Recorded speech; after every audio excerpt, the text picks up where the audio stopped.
learners, myself S. Nagarajan, Assistant Professor, Department of Physics, Thandai Periyar Government Institute of Technology, Vellore.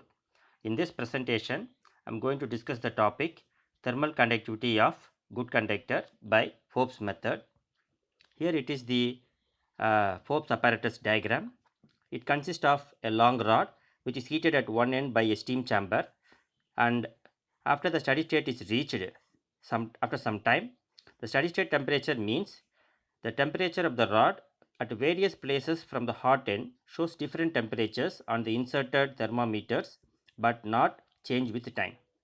It means when you heat a rod by a steam, okay, using steam chamber, this is the hot end. It started first heated up. The heat is transferred through conduction of solids. The thermometers are inserted at various places. Okay. Now this, let us say this thermometer is T1, T2, T3 and T4. They show different readings, but the temperature shown on the thermometer does not change with the time.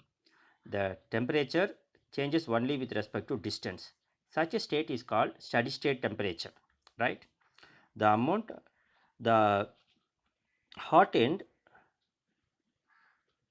the amount of heat flowing per second across the cross section area at the point B from the hot end of the rod at a distance x is given by K times A d theta by dx into B.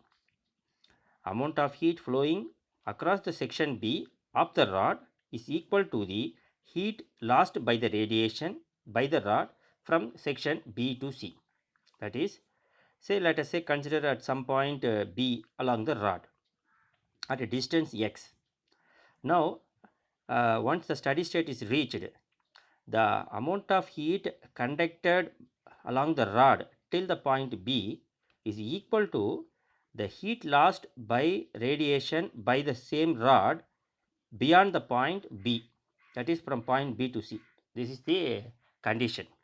Using this, we need to find the thermal conductivity of rod. Now consider an element, small element dx of the rod. Now the mass of the element B, volume into density. Volume will be written as area of cross section into length dx.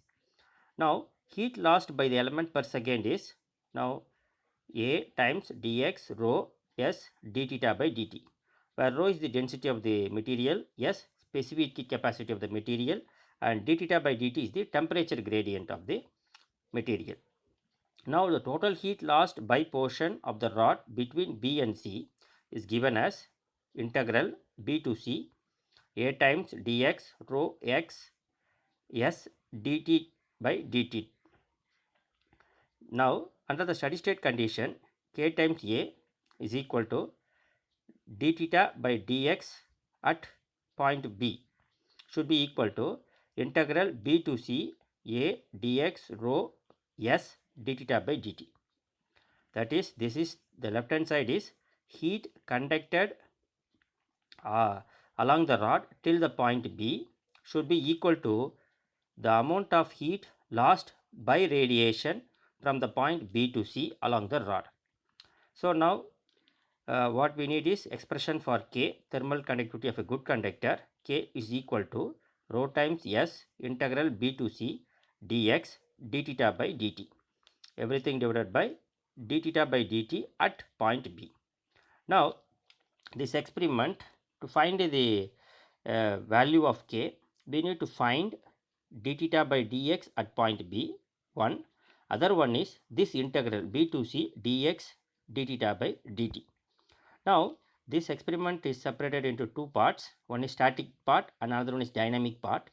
Using the static part, we will find the value of d theta by dx at point B.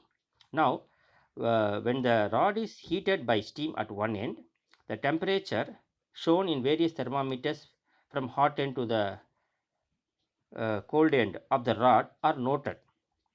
Now the distance of thermometer placed on the rod from the hot end is also noted, x.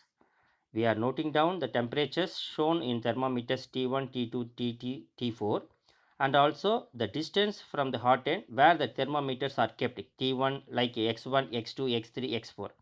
Now you have tabulated values of temperature theta and distance. Now plot a graph between theta and x, and we will find the slope of the graph, that is d theta by dx at the point B. And to find the slope, we will draw a tangent to the curve at the point B. Here is the graph shown between temperature and distance from the hot end. You can see y-axis is temperature and x-axis is distance of the rod x. For each x, what is the thermometers kept at the distance x1, x2, x3 shows values t1, t2, t3, t4. Now you plot, you will find this is the graph. To find the slope at the point B, that is exactly d theta by dx at point B. At the point B, we know the distance of point. So just draw a line, choose a point. That point is A. Now draw a tangent passing through the point A. Now it intersects the x-axis at C. Now you get a triangle ABC. It is inserted. Now the angle subtended by AC and BC is alpha. Now we need to take slope. The slope is opposite side by adjacent. Now AB by BC. Now d theta by dx, that is AB by BC, you can call the alpha, tan alpha, that you can find out from the graph. So first part is over. Now we need to find the integral, that is you need to do the dynamic part of the experiment to find the value for d theta by dt and the integral from B to C d theta by dt into dx. Now we take another specimen of the same rod, same material rod of same dimensions, and now heat up to this steam chamber temperature as you done in the static experiment part, and now allow them to cool freely. Now the temperature of the rod is noted at a regular interval of time, and now a graph is plotted between the cooling temperature of the rod with respect to time. Now you can see the graph. It shows like this. Y-axis is temperature, x-axis is time. The graph follows like this. Now exactly you need to follow the slope, find the slope d theta by dt. Okay. Now from this graph drawn between temperature and time in the dynamic part of the experiments, we can find the value d theta by dt. Now in the same graph you find the slope. See here the slope, find the slope here, and at different points points of the curve you find the slope value d theta by dt and tabulate it. Now uh, you need to tabulate the values d theta by dt and x, because we know the temperature right now.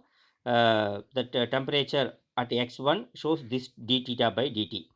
Temperature shown by thermometer T4 at a distance x is shown by the value d theta by dt at some distance x4. Then all these value tabulate. Now y-axis is a d theta by dt, x-axis is the distance.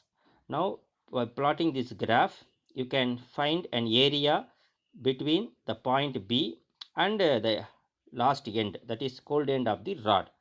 Now the shaded area gives the integral B to C d theta by dt into dx, right? Once you find, we can substitute those values from the graph plotted between d theta by dt and x. We can calculate the area under the curve, x-axis, and the ordinate passing through the point B. Now the expression for K, thermal conductivity of a good conductor, is K is equal to rho times S integral B to C dx d theta by dt divided by dx by d theta by dx at the point B. Now rho density of the material, specific capacity of the material, this integral part, that is the area of the shaded portion in the graph between d theta by dt and x, and everything divided by tan alpha, which is equal to d theta by dx at the point B.